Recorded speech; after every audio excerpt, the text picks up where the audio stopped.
Hay secretos que los gobiernos ocultan durante años. Y luego hay secretos que los gobiernos destruyen. No para proteger información sensible, no por seguridad nacional en el sentido que todos imaginamos, sino porque si alguien los encontraba, si alguien los leía, ya no habría forma de negar lo que habían hecho.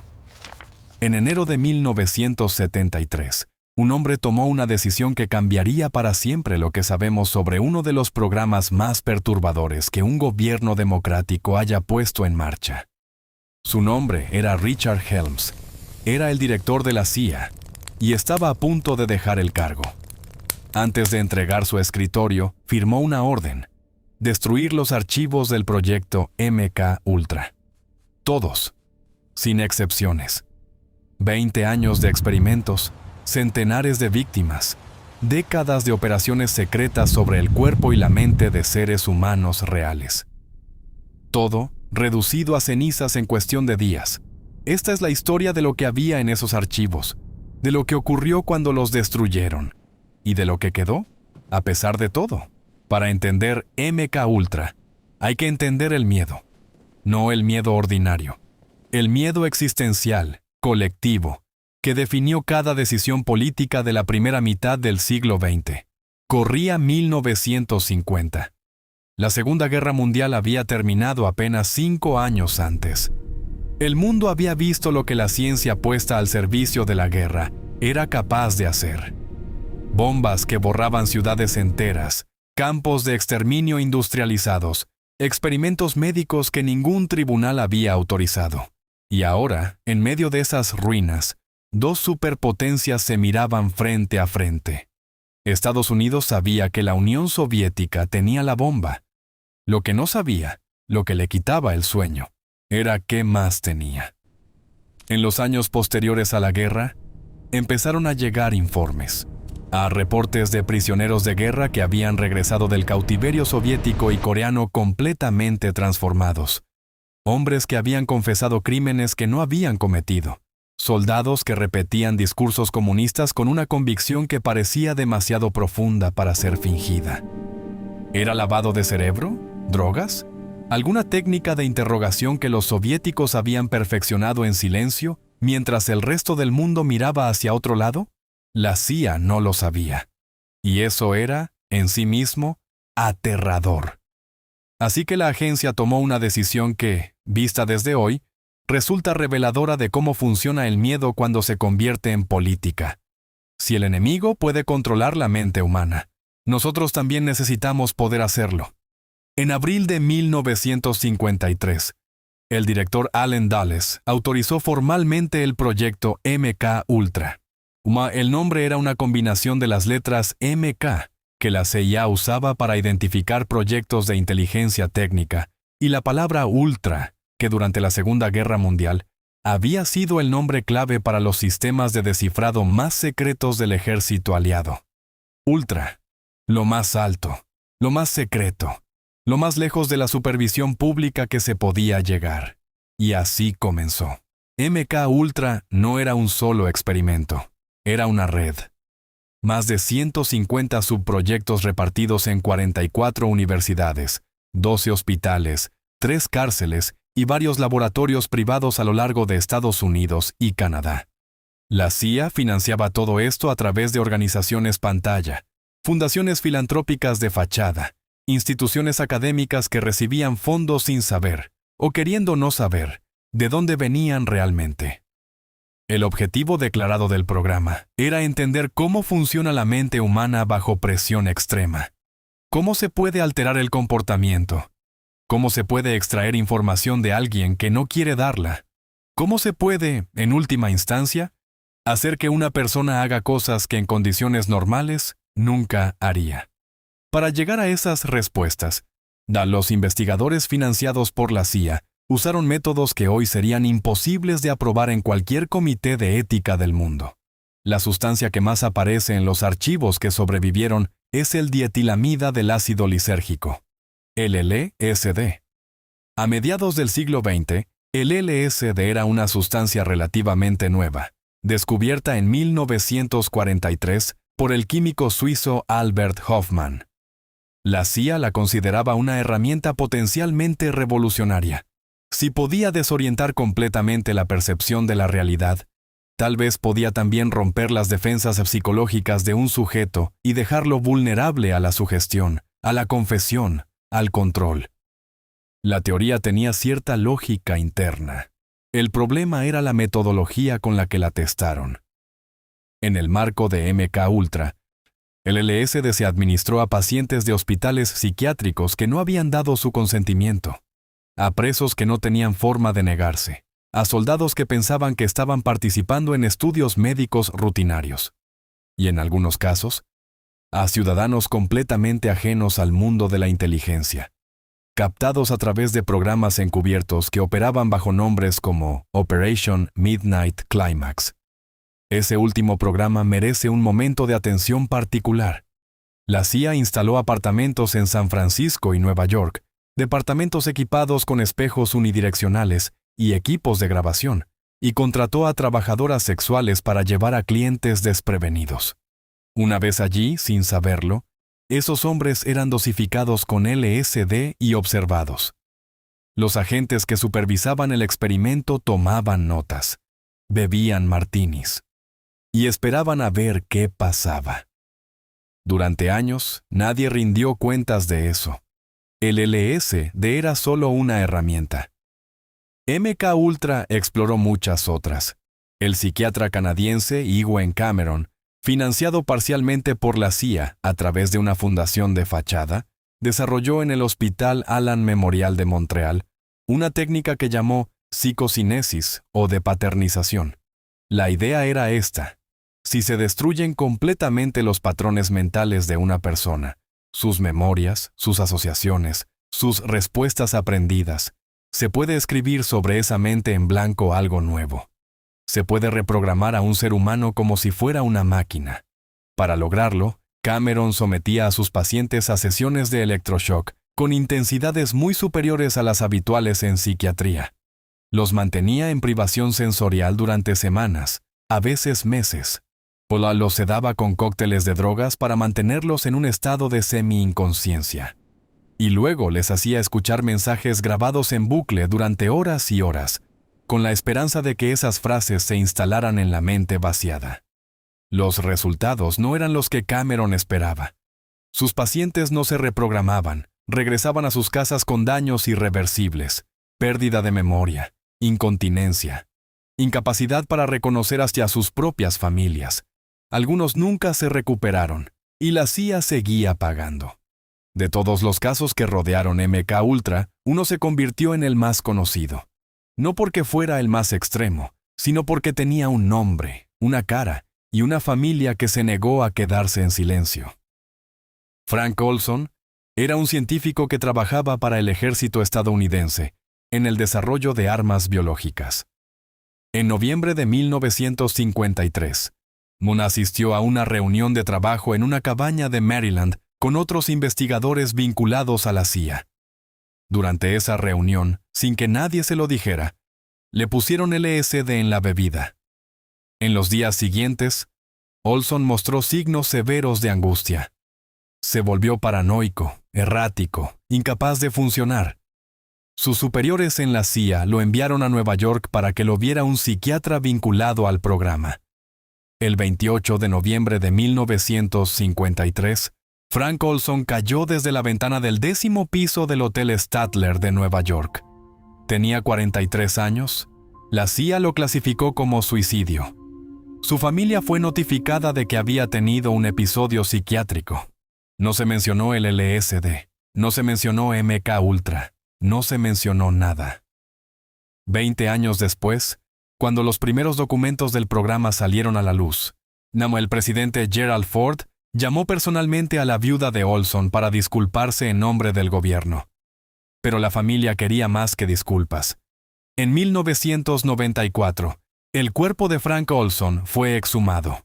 Un forense independiente encontró evidencia de traumatismos en el cráneo que no eran consistentes con una caída. La teoría de que alguien lo había empujado, o de que su muerte no había sido accidental, nunca pudo ser probada definitivamente, ni descartada. El caso de Frank Olson sigue sin estar cerrado. Para enero de 1973, Richard Helms llevaba 6 años como director de la CIA. Era un hombre de la agencia en el sentido más completo de la expresión. Había pasado casi toda su vida adulta en el mundo de la inteligencia. Hablaba con la precisión calculada de alguien que ha aprendido que cada palabra puede ser usada en su contra, y entendía, mejor que casi nadie en Washington, lo que significaba tener secretos. En 1973, esos secretos se habían vuelto peligrosos. El escándalo Watergate había convertido el Congreso en un organismo hostil, dispuesto a investigar cualquier irregularidad del poder ejecutivo. El periodismo de investigación estaba en su momento más agresivo, y en los pasillos de Washington corrían rumores, algunos fundados, otros no, sobre lo que la CIA había estado haciendo durante las 2 décadas anteriores. Helms sabía lo que había en los archivos de MK Ultra. Sabía lo que revelarían si alguien los encontraba, y sabía que él, personalmente, había autorizado algunas de las operaciones que documentaban. El 31 de enero de 1973, días antes de dejar el cargo para asumir como embajador en Irán, Helms dio la orden de destruir todos los registros del proyecto. No fue un impulso, fue una decisión deliberada, ejecutada con la misma frialdad burocrática con la que se tomaban todas las grandes decisiones en Langley. Archivos de campo, informes científicos, registros médicos, nombres de sujetos, correspondencia interna, presupuestos detallados. Toda la arquitectura documentada de 20 años de experimentos sobre seres humanos. Triturado, quemado, eliminado.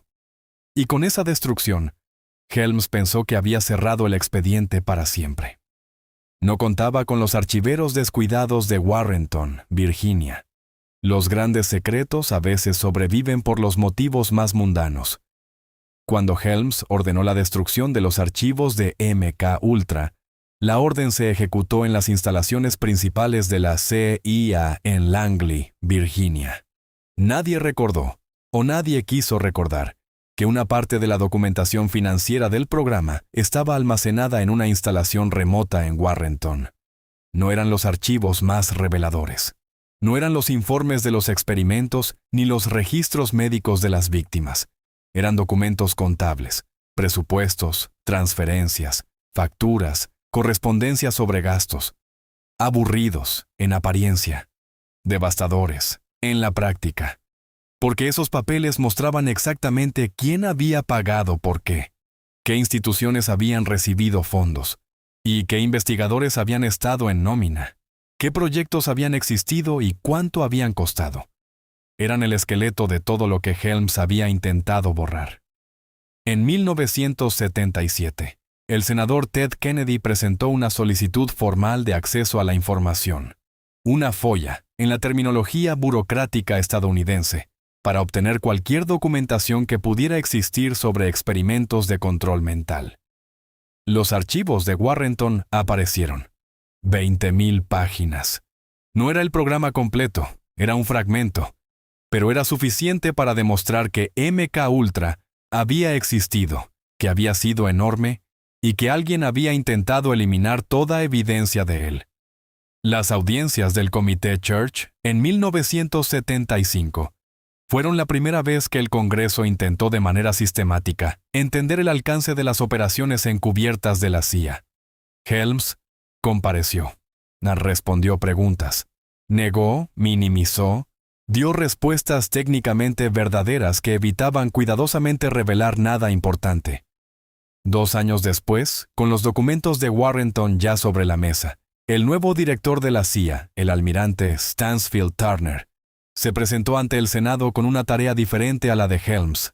Ya no podía negar que MK Ultra había existido. Los papeles estaban ahí. Lo que Turner hizo fue confirmar lo que los documentos mostraban y admitir al mismo tiempo los límites de lo que se podía saber. Sí, habían existido más de 150 subproyectos. Sí, habían involucrado a decenas de instituciones académicas y médicas. Sí, Se habían realizado experimentos sobre personas sin su consentimiento.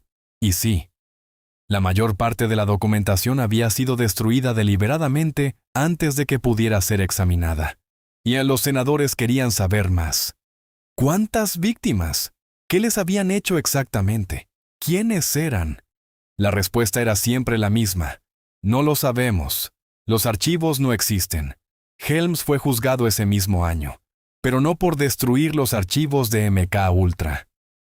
Fue condenado por mentirle al Congreso sobre operaciones de desestabilización en Chile, el caso Allende. La sentencia fue una multa de $2,000. Una condena suspendida. No pisó la cárcel un solo día. A la salida del tribunal, según recogieron los periodistas presentes, Helms dijo a sus colegas que usaría la multa como medalla. Cuando los archivos de MK Ultra salieron a la luz, miles de personas en Estados Unidos y Canadá empezaron a hacerse preguntas. ¿Habían sido ellas, o sus padres, sus madres, sus hermanos, parte de alguno de esos experimentos? La respuesta era casi imposible de obtener, precisamente porque los archivos habían sido destruidos. Sin registros, no había forma de saber quién había participado en qué. Los sujetos de los experimentos más encubiertos, los pacientes psiquiátricos, los presos, los ciudadanos captados a través de programas como Midnight Climax, nunca habían sido informados de nada. No tenían papeles que mostrar, no tenían nada. Lo que sí sobrevivió fueron algunas historias. En Canadá, los supervivientes del programa del Dr. Cameron y sus familias llevaron al gobierno canadiense a los tribunales. Después de años de litigios, el gobierno canadiense reconoció en 1992 que había cofinanciado parte de los experimentos de Cameron a través del Consejo de Investigación en Defensa. Se llegó a acuerdos económicos con algunas de las víctimas. Sí, pero los acuerdos no incluían admisión de responsabilidad. Y las sumas eran pequeñas comparadas con el daño. En Estados Unidos, algunas familias recibieron compensaciones a través de acuerdos extrajudiciales. La viuda y los hijos de Frank Olson llegaron a un acuerdo con el gobierno en 1976. La cifra fue de $750,000, una suma significativa para la época, pero que la familia siempre describió como insuficiente, no tanto en términos económicos, como en términos de verdad. Porque lo que la mayoría de las víctimas pedía no era dinero, era una respuesta a una pregunta simple. ¿Qué me hicieron exactamente? Y esa respuesta, en la mayor parte de los casos, sigue sin existir. Medio siglo después de la destrucción de los archivos, el balance de MK Ultra es extrañamente incompleto para un programa que existió durante 20 años. Sabemos que existió. Sabemos que fue enorme. Sabemos que involucró a instituciones académicas y médicas de primer nivel, que fue financiado con fondos públicos, y que sus sujetos nunca dieron su consentimiento. Sabemos que al menos algunas personas murieron o quedaron con daños permanentes, como consecuencia directa de los experimentos. Sabemos que cuando llegó el momento de rendir cuentas, el responsable principal optó por destruir la evidencia en lugar de enfrentar las consecuencias. Y sabemos que esa decisión fue, en términos prácticos, eficaz. La destrucción de los archivos funcionó. La historia completa de MK Ultra nunca podrá ser reconstruida. Lo que no sabemos es todo lo demás. No sabemos cuántas personas fueron sometidas a experimentos sin consentimiento en total. Las estimaciones varían enormemente según la fuente. No sabemos cuántos murieron o quedaron con secuelas permanentes. Los casos documentados son probablemente una fracción pequeña del total real. No sabemos qué técnicas funcionaron, si es que alguna funcionó, ni qué conclusiones científicas se extrajeron del programa, porque esos informes fueron los primeros en desaparecer. Y no sabemos si programas similares, con otros nombres y otras estructuras, continuaron después de que MK Ultra fuera formalmente cerrado. La CIA ha desclasificado documentos adicionales en las décadas siguientes. Cada apertura de archivos añade algunos detalles al mosaico. Pero el centro del mosaico, los años más activos del programa, los experimentos más extremos, Los nombres de la mayoría de las víctimas sigue siendo un espacio en blanco. Un espacio en blanco que alguien puso ahí deliberadamente. MK Ultra no es solo la historia de un programa de experimentos. Es la historia de lo que ocurre cuando una institución poderosa decide que está por encima de las normas que rigen al resto de la sociedad. Cuando el miedo, real o exagerado, se convierte en justificación para cruzar líneas que no se deberían cruzar. Y es, también, la historia de lo que ocurre cuando alguien intenta borrar esas líneas cruzadas. Helms destruyó los archivos, pero no pudo destruir a las víctimas que seguían vivas. No pudo destruir a los periodistas que siguieron preguntando. No pudo destruir a los senadores que abrieron audiencias. TUI no pudo destruir los 20.000 documentos que alguien había archivado en el lugar equivocado. La historia de MK Ultra nos dice que los crímenes del Estado son difíciles de juzgar, fáciles de minimizar y casi imposibles de erradicar completamente de la memoria colectiva. Pero también nos dice algo más incómodo, que los mecanismos que permitieron MK Ultra, la autorización sin supervisión, el secreto absoluto, la creencia de que el fin justifica los medios, no desaparecieron con el programa, solo cambiaron de nombre.